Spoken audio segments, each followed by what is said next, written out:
Now when Jesus returned, a crowd welcomed him, for they were all expecting him. Then a man named Jairus, a synagogue leader, came and fell at Jesus' feet, pleading with him to come to his house, because his only daughter, a girl of about 12, was dying. As Jesus was on his way, the crowds almost crushed him.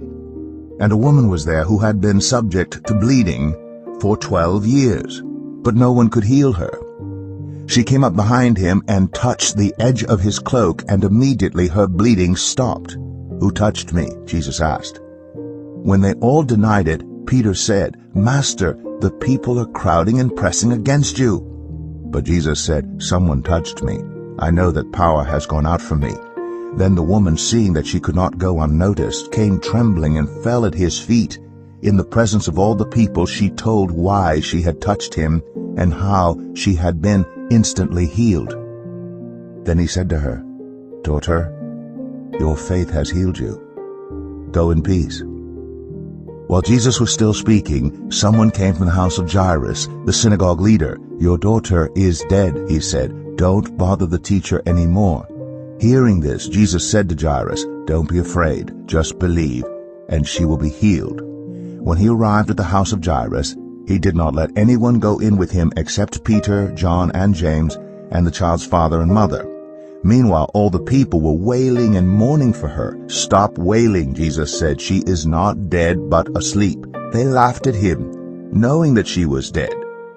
But he took her by the hand and said, "My child, get up."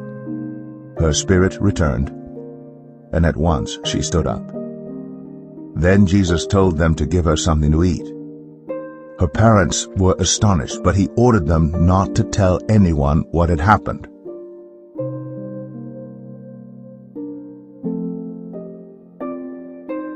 Where do you go when hope is gone? Anyone with a child can readily put himself or herself emotionally in Jairus' place. His daughter had died while they were on the way home. Luke did not record it, but the poor man probably cried out in grief. Jesus surely felt the father's very human sorrow. Jesus said, "Don't be afraid, just have faith." Again, Luke didn't record Jairus' reaction to these words, but Jairus must have had at least some flicker of hope, because he did complete his mission in bringing Jesus to his house.